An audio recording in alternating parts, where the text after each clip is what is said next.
कोणीही या सगळ्या भागांमध्ये मुलींची छेड काढताना सापडला, कोणीही या भागांमध्ये कुठल्याही प्रकारे मोठे गुन्हे किंवा कृत्य करायचं सापडलं तर स्वतः आतमध्ये जेसीबी घेऊन घर पाडून टाकायला शब्द पण सुजय विखेचा. डॉक्टर सुजय विखे पाटलांनी दिलेला शब्द केला पूर्ण. विनयभंग प्रकरणातील आरोपीच्या घरावर बुलडोझर. राहता शहरात अल्पवयीन मुलीच्या विनयभंग प्रकरणामुळे संतापाची लाट उसळली असताना पीडितेला न्याय मिळवून देण्यासाठी कठोर कारवाईची भूमिका भाजप प्रदेश उपाध्यक्ष तथा माजी खासदार डॉक्टर सुजय विखे पाटील यांनी दिलेला शब्द अखेर पूर्ण केला. प्रशासनानं संबंधित आरोपीच्या अनधिकृत बांधकामावर बुलडोझर चालवत कारवाई केली.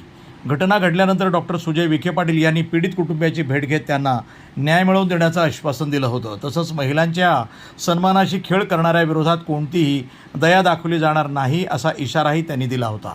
त्यानंतर पोलीस, महसूल आणि नगरपालिकेच्या प्रशासनानं संयुक्त कारवाई करत आरोपीच्या घरावर बुलडोझर चालवला. या कारवाईमुळे राहता शहरासह संपूर्ण तालुक्यात कायद्याचा धाक निर्माण झाला असून महिलांच्या सुरक्षिततेबाबत प्रशासन गंभीर असल्याचा संदेश दिलाय. गुन्हेगार कोणताही असो त्याला कायद्यापुढे झुकावंच लागेल ही भूमिका कारवाईतून अधोरेखित झाली आहे. डॉक्टर सुजय विखे पाटील यांनी या प्रसंगी प्रतिक्रिया देताना सांगितलं की पीडितेला न्याय मिळवून देणं आणि समाजात सुरक्षित वातावरण निर्माण करणं ही आपली जबाबदारी आहे. महिलांवर अत्याचार करणाऱ्यांना कोणतीही माफी नाही. कायद्याच्या चौकटीत राहून अशा प्रवृत्तींवर कठोर कारवाई व्हायलाच हवी. दरम्यान या कारवाईचं नागरिकांकडून स्वागत करण्यात येत असून पीडित कुटुंबियांनाही मोठा दिलासा मिळाला आहे.